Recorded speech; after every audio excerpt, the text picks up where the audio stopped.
Nos anos 70, os Estados Unidos viviam um período de transformação.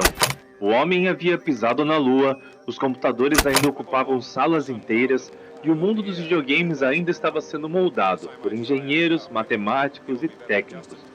Em sua vasta maioria, homens. Na televisão, as mulheres ainda apareciam limpando a casa, preparando o jantar ou servindo sorrindo em comerciais de sabão em pó. No mercado de trabalho, elas ganhavam ainda menos, tinham menos espaço e, se entrassem no universo da tecnologia, eram vistas como intrusas. Mas, nesse mesmo tempo, em meio a cozinhas cor-de-rosa, revistas sobre boas maneiras e protestos por igualdade, que uma mulher decidiu escrever a sua própria história. Literalmente. Essa é a história de Roberta Williams, a mulher que mudou a indústria dos videogames para sempre. Ao lado do seu marido, Ken Williams, um programador talentoso, Roberta imaginou mundos e personagens enquanto ele dava forma técnica às suas ideias. Mas foram os olhos dela que viram primeiro. Foi a sua imaginação que guiou uma nova forma de contar histórias. E foi o seu nome que pavimentou o caminho para que os jogos deixassem de ser apenas desafios e passassem a ser experiências. Roberta Hewer nasceu em Los Angeles, mas cresceu no interior da Califórnia. Filha de um inspetor agrícola, foi uma criança tímida e, ao mesmo tempo, cheia de imaginação. Enquanto as outras meninas brincavam com bonecas, Roberta inventava histórias. Deitada na cama, criava aventuras em sua cabeça como se fossem pequenos filmes. E mesmo sem saber, já ali ela começava a moldar o que um dia seria o coração dos seus jogos. Na adolescência, conheceu Ken Williams, e com ele, o começo de uma vida a dois. Aos 18 anos se casou. Logo depois, teve seu primeiro filho. Roberta chegou a trabalhar como escritora no Departamento de Bem-Estar de Los Angeles, e até tentou uma vaga como programadora em COBOL. Mas tudo isso ainda era só pano de fundo para o que viria a seguir. Em 1979, com 2 filhos e um casamento estável, Roberta e Ken sonhavam em fugir do ritmo frenético de Los Angeles. Queriam viver algo mais perto da natureza. E foi nesse momento que o acaso e um Apple II mudaram tudo. Roberta comprou um computador doméstico, mesmo com um orçamento apertado. Era um Apple II, simples, com gráficos rudimentares e jogos ainda mais limitados. Mas ali, entre códigos e telas verdes, ela encontrou algo que a fascinava. Roberta começou a jogar aventuras de textos, histórias interativas, sem imagens, onde tudo era descrito por apenas palavras na tela. E mais uma vez, sua imaginação começou a trabalhar. Roberta era uma jovem mãe, com 2 filhos e uma rotina tranquila na Califórnia. Mas, nas horas vagas, ela se tornava uma exploradora de mundos invisíveis. Sozinha, diante de uma máquina de teletipo, passava horas imersas em aventuras de texto, especialmente Colossal Cave Adventures, o jogo que a fez sonhar. Aquelas histórias sem imagem, com comandos digitados letra por letra, acendiam nela a mesma chama que havia sentido quando criança, criando aventuras na cabeça. Um dia, ela se virou para o seu marido, Ken Williams, e disse: "Eu tenho uma ideia de jogo." Inspirada por Agatha Christie e pelo tabuleiro Detetive, Roberta imaginou um mistério jogável, um grupo de personagens presos em uma casa, assassinatos e o jogador no papel do detetive. Mas ela queria ir além do texto. Queria gráficos, imagens e algo que os jogadores nunca tinham visto. Roberta começou a desenhar os ambientes da casa, em papel vegetal. Depois, os traçava usando um tablet gráfico rudimentar, o VersaWriter. Não existiam programas para importar as imagens no computador. Então, Ken escreveu um do zero. Juntos, comprimiram cerca de 70 imagens em um único disquete. O resultado foi Mystery House, o primeiro jogo de aventura com gráficos da história. Roberta colocava os disquetes em sacos Ziploc e atendia o telefone de casa para dar dicas aos jogadores. E Ken dirigia pelas lojas de informática da Califórnia para vender o jogo pessoalmente. Em pouco tempo, Mystery House vendeu 10.000 cópias.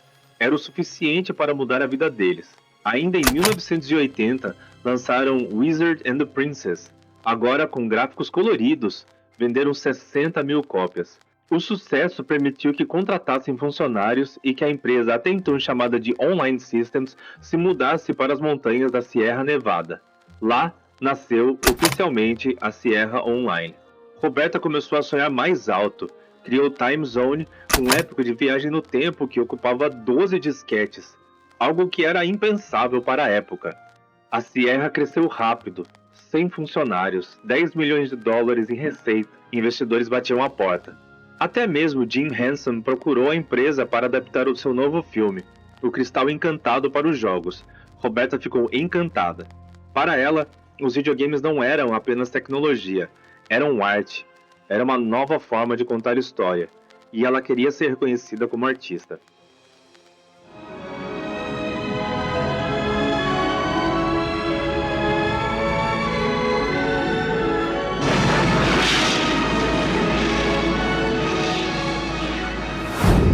Em 1983, a indústria de videogames vivia o crash do Atari. O mercado estava saturado de jogos de baixa qualidade, consoles perdiam espaço para PCs domésticos e gigantes como a empresa do Atari queimavam os estoques de cartuchos em aterros. Investidores fugiam do setor e empresas pressionavam desenvolvedores a aceitar fusões ou abandonar projetos criativos. Roberta se manteve firme, recusou fusões, enfrentou conselhos de administração e hipotecou a própria casa para manter viva a chama da sua visão. Foi então que a IBM bateu a porta, procurando um parceiro para mostrar ao mundo o que seu novo computador era capaz.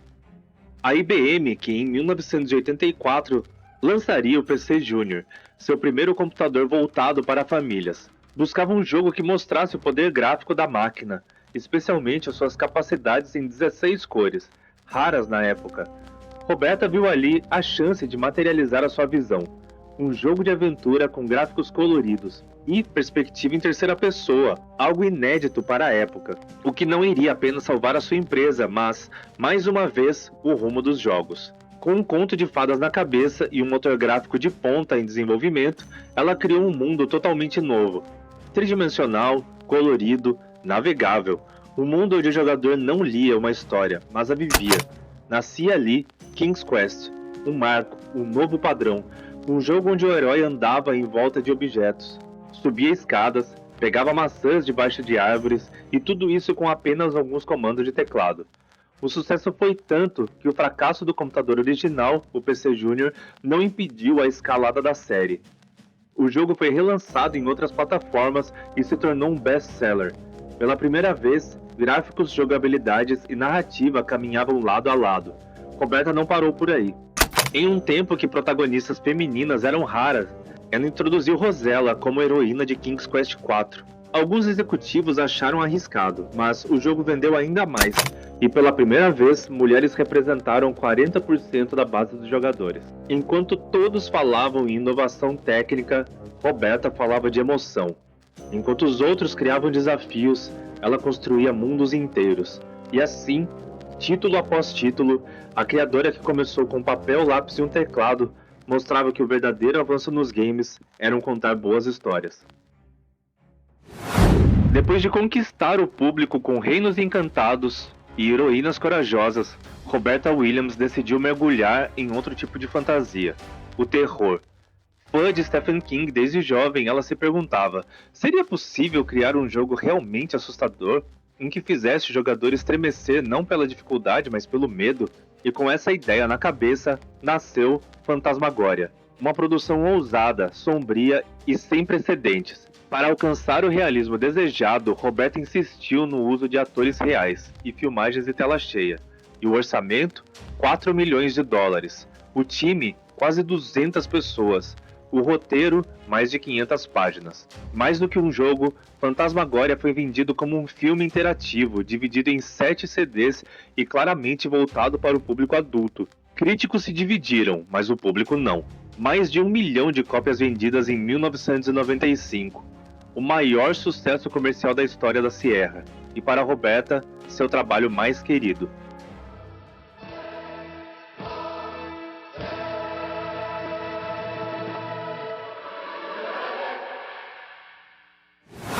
Por trás do sucesso, os ventos estavam mudando. Em 1996, a Sierra foi vendida por mais de 1 bilhão de dólares em ação para o CUC Internacional, empresa com números que pareciam bons demais para serem verdade. Roberta resistiu, sentia que havia algo de errado. Mas, pressionada pelos deveres com acionistas, ela acabou cedendo. A partir daí, tudo mudou. A nova administração trouxe cortes, conflitos e decisões que afastavam a Sierra de sua alma criativa. Ken Williams deixou a presidência e Roberta tirou um tempo dos jogos. A empresa lançou o The Roberta Williams Anthology, uma coleção celebrando seus 14 títulos, quase como um encerramento silencioso de uma era. Em 1997, Roberta voltou, determinada a reerguer a série que a consagrou, King's Quest: Mask of Eternity. Seria seu reencontro com a interatividade e a nova era dos gráficos 3D. Mas a Sierra que ela reencontrou já não era a mesma. Gestores impunham mecânicas copiadas de outros sucessos. Ela retirava, eles a reintroduziam. Um jogo de empurra que desgastava a criadora de mundos. Enquanto lutava por controle criativo, Roberta via de longe as denúncias contra a CUC se acumularem. A fraude veio à tona, mais de $500 bilhão em receitas falsificadas. Ken saiu de vez. Roberta ficou até o fim, concluindo o jogo, lançado em 1998, com recepção morna e vendas abaixo do esperado. Era o fim de uma era. A Sierra foi vendida novamente e, com o coração partido, Roberta Williams deixou a empresa em 1999. Alguns anos depois, tudo o que restava da sua antiga casa pertencia à Activision Blizzard, mas as histórias que ela criou, essas ninguém jamais conseguiu apagar.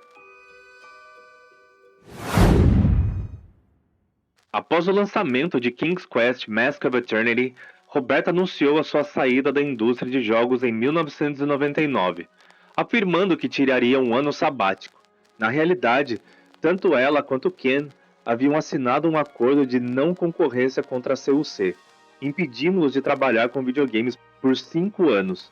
Segundo Ken, quando esse período chegou ao fim, o casal já havia seguido outros caminhos, encerrando oficialmente a carreira de Roberta nos games após 18 anos de atividade e 20 jogos lançados.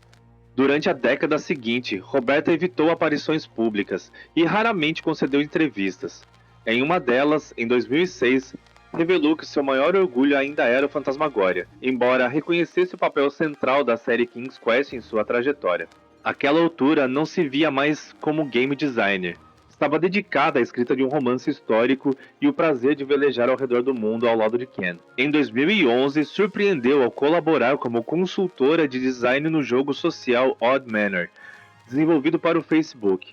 No ano seguinte, veteranos da Sierra como Al Lowe e Paul Troll tentaram convencê-la a retornar à indústria, enquanto a Activision planejava ressuscitar King's Quest por meio do estúdio Telltale Games. Roberta recusou o envolvimento direto, mas ofereceu conselhos informais. O projeto seria cancelado em 2013. Em 2014, a Activision trouxe de volta a marca Sierra, e o estúdio de Odd Gentleman foi encarregado de criar a nova versão de King's Quest. Segundo os desenvolvedores, a consultoria com a Roberta os ajudou a imaginar o jogo como se ela mesma ainda estivesse ativa na indústria. A homenagem ainda mais significativa veio em 2019. The Roberta Williams Woman in Game Design Scholarship, promovida pela Vancouver Film School em parceria com estúdios canadenses. No ano de 2021, Roberta lançou seu primeiro romance, Farewell to Tara, ambientado na Irlanda no século XIX, durante a Grande Fome, marcando oficialmente sua transição para a literatura. Contudo, nem mesmo o tempo e o silêncio conseguiram apagar o seu vínculo com os jogos. E em 2021, Roberta e Ken anunciaram que estavam fundando um novo estúdio, a Sinus Entertainment, e trabalhando ao lado do artista Marcus Maximum Meta. O projeto, uma releitura em 3D do clássico Colossal Cave Adventures de 1976, o mesmo que havia inspirado Roberta no início de sua carreira. Lançado em 2022, Colossal Cave 3D Adventures não era apenas um retorno nostálgico, era um símbolo de como o passado e o presente podem coexistir no ato criativo. Are we filming? Roberta Williams não foi apenas uma criadora de jogos. Ela foi uma visionária. Uma mulher que, em meio a um mercado dominado por homens, em uma época em que muitas sequer tinham espaço, ousou imaginar mundos fantásticos, histórias com alma e aventuras que marcaram gerações. Com mais de 20 jogos em sua carreira, cofundadora da lendária Sierra Online, Roberta pavimentou o caminho para o gênero dos adventures gráficos, usando tecnologia de ponta e narrativa sensível como ferramentas de expressão. Ela não apenas desenhou jogos, ela contou histórias, criou universos e moldou sonhos. Sua aposentadoria marcou o fim de uma era, mas nunca o fim da sua influência. Mesmo longe dos holofotes por um tempo, seu nome permaneceu como sinônimo de excelência, inovação e coragem. E mais recentemente ela voltou com seu marido para revisitar as suas raízes em um projeto que reflete sua paixão original, a magia de transformar ideias em experiências interativas. Ela foi reconhecida com inúmeros prêmios e honrarias, mas talvez o maior prêmio seja o impacto que ela causou, inspirando gerações inteiras de criadores. Personagens como Ellie, de The Last of Us, e até figuras como Halt em Catch Fire carregam um pouco de sua essência.